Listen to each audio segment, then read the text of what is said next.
Hello everyone, we are live. I hope you've had a great week, whatever you are up to or have been up to. I have had a super busy week, so apologies for not being able to come on sooner and share some stuff with you. So as promised, I was on retreat last weekend and I promised that I would share my insights and learnings with you. I always learn loads and loads when I go on retreat. Not always what I expect to learn either, so usually something else kind of comes up for me. And the title of this video may be a bit bizarre. So one of the reasons I posted that eating crap and watching Netflix may not be self-care, that's kind of one of the themes of what I want to talk about my retreat. So really sorry I haven't come on live and talked to you earlier. It's been a mad week. I've been delivering my mindfulness course to some corporate organisations who are going through my 8 weeks at the moment, so that's been really busy. I've had 2 networking events, one at which I did a talk at this morning, and still the amount of people that haven't heard about positive psychology is just incredible. So I'm getting out there, I'm sharing the stories, sharing the love, and it's really becoming very evident the UK is actually still very behind because people still haven't heard about positive psychology, whereas in Australia, it was kind of mainstream in about 2014. So still got lots of work to do, so I'm just trying to make sure my cup is full when I go out there and share the stories. So what I want to talk to you about is my experience of being on retreat. If you are watching me, please give me a wave or drop hello so I know that you're here, because I can't see you at the moment. So do give me a hello or wave or click some hearts, give me some love so I know that you're here and it's not like I'm just talking to myself and to my little Buddha person in the background. I'm going to be writing a blog on this, and I'm also going to be sharing, the lovely Carl McGregor has also written part 3 of his instalment of guest blogs as well. Sophia's sending me hearts, thanks Sophia. So I'm going to be posting Carl's blog soon, which is about Carl's experience at a Buddhist retreat centre, and I'm going to be sharing my own experience too. So I was on retreat last weekend, and always something new comes up for me. I always seem to have new learnings. So the title of this video was about eating crap and watching Netflix, and the reason why I wanted to talk about that first is because I just want you to think about what things you do in your life which you label as self-care. Okay, hi Carol. So a lot of the time we do things which I think we label as self-care, but actually they're not nourishing for us. So eating complete rubbish and watching Netflix is one of those things where we think we're doing it to take that time for us, but actually, it's not necessarily nourishing for our bodies. This is something that I noticed. So on my way down to my retreat, because I was staying on my own in a cottage, I went to a shop and I bought some food that I wanted for that weekend. And it was very easy to think, okay, this weekend I'm taking this for me, I'm going to be doing lots of meditation, so I'll buy some chocolate. And I have a thing about rice, so I'll buy some rice and I'll have some rice when I'm there. But obviously eating sugar and eating, well, again, sugar in white carbs in the rice is not nourishing for my body. So actually that wasn't truly self-care. And I went to a retreat day on Saturday as part of my wider retreat, which was all about self-care, which a friend was running. And we just got into a bit of a conversation about this as well, around what are the things we do that we say self-care. I've had a long day and I'm sat binging Netflix. If you want to binge Netflix, then no judgment, you do it, we all do it. But just make sure that you are balancing your time with doing things that are nourishing for you. A lot of the things that we call self-care, I keep doing this, self-care, are actually things that are distractions.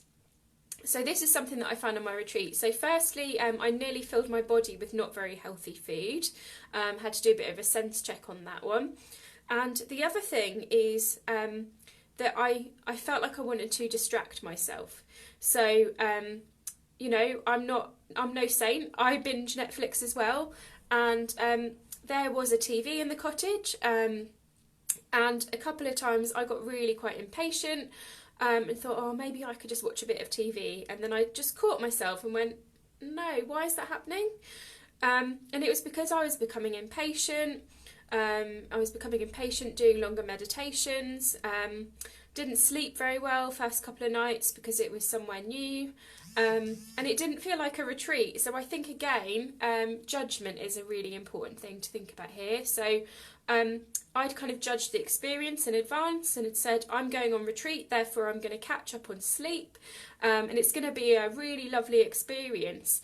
And as you know from hearing from me on my last retreat, so the last retreat I went on, I ended up quite anxious when I had time alone with my thoughts for that long period of time. And I had some work to do. When I came back, I had some things I needed to face into and some things I hadn't resolved, so I needed to go and get some support with that. And the retreat before that, I had food poisoning. Not from the retreat, don't worry, it was from something I'd had the day before. And so it taught me a lot about self-care, and it taught me a lot about, actually, when we practice mindfulness, it can bring things to our awareness that we might need to deal with. So we don't go, great, I'm mindful, and that's it. We may need to do something with those things that come up for us. So what point was I trying to make with that one? I'm trying to think. The lessons that you learn. Oh yeah, that judgment. So my brain's still not back in normal mode because I've had such a busy week. So yeah, so if I part of me judged that experience and was like, this is going to be a really relaxed experience where I'm going to catch up on sleep. You know, I'm not going to do any work, therefore it will be a relaxed experience. So I kind of created that judgment, and then when it wasn't, I found that quite hard. You know, sitting there and being with my thoughts. I was writing some of my book as well, and I found that quite difficult. So I think the most important things to consider in my learnings from it, and expectations. Thanks, Sophia. That is a great word for that. Yeah, expectations. So not setting an expectation for what a mindfulness experience will be. In fact, at the meeting I was at this morning, a lady said to me, oh, I couldn't do that because I can't sit and meditate. And so I said to her, oh, do you mind telling me more about that? I'm sorry, ever the coach. Why can't you meditate? And she's like, oh, because my mind just is so busy. And I said to her, that doesn't mean you can't meditate. That means you're being mindful and you're being aware that your mind is busy. So, you know, this judgment and expectations, I think, is a really key theme. And then that other theme is just that sense check of what is truly nourishing for our body, and what is self-care, and actually what is just a distraction or is just indulgence, okay?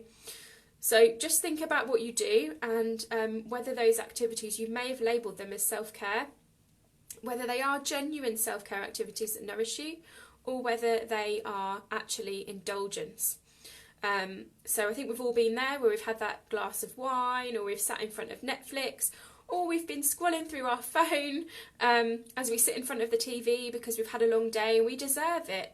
And that's okay sometimes, but that's not really self-care, okay? It's just indulgence. So a couple of points just to consider. I am going to write a blog post about this, but I've been all over the place this week. And actually, I want to show you this from my week as well. So I've been... I just thought it was so cool that I had to share it. So I've been doing my 8 weeks of mindfulness course with a corporate organisation at the moment, who are doing it partly online and partly in the group. And for their staff, they went onto my online version of the course and printed off this lovely little workbook. So they've binded it and they've provided it for their staff to do the course. So normally I wouldn't be so keen on people printing it out, because I do pride myself in being an eco business as much as possible, because most of my products are online. People don't have to travel and they're really flexible. But I did really like that they had printed this out for their staff, and they've put a little foreword in it as well about how their senior team practice well-being and mindfulness, some additional support, so they've got additional mental health support if they need it, and then it takes them through the course in the usual way. So I just love that they printed this out, so I wanted to share that with you. That's what I've been up to this week. That's why I've been so busy, and I've not come on and shared my experiences with you. So a couple of quick bits there. So the main ones being expectations and judgment about what is a mindful experience, and being kind to yourself through that as well. And then the other one, which is my eating crap and watching Netflix title refers to, is what is self-care and what is just pure indulgence. So I'd love for you to post what self-care activities you do. Share them in this live. If you're watching the replay, pop a hashtag replay so I know that you've watched the replay, and just pop them below. Let's share, that was hard to say, share some of our self-care tips with each other. And also, if you're not sure if it's self-care or just complete indulgence, post it, and we can all help. I can give you some advice on some self-care activities. So those are the main things for me: judgments, expectations, and self-care versus indulgence. So I'm going to write up into a blog post, and as I said, Carl McGregor's my guest blogger again. I'm going to share his as well, and my newsletter will also be going out, and I'll be sharing that all in there. So if you haven't signed up for my newsletter and you'd like a copy, let me know. And just one final thing before I go, when I posted out a poll last week, lots of people still didn't realise that they can get a free tree meditation as well from me when you sign up to my newsletter. So if you would like a free meditation and you're not already signed up, just pop over to my homepage and just click the little subscribe above. I promise I won't bug you. I'll just send you a newsletter once a month, and in return you get your free tree meditation. So I hope you enjoy that. Any questions, let me know, and sorry it's taken so long for me to come on live and share with you. I hope you all have a wonderful weekend. I hope you can take some time for self-care activities, even if it's just 2 minutes breathing, okay? That's what I was saying to the group this week. Someone was saying, yeah, but I don't have time to sit and do a body scan. Okay, what have you got? 2 minutes. Okay, well, in those 2 minutes, I'd like you to breathe while the kettle boils in the morning, you know, that kind of thing. So please take time for yourself, as a minimum 2 minutes. And if you've got any questions, then please let me know. Have a great weekend, and bye for now, everyone.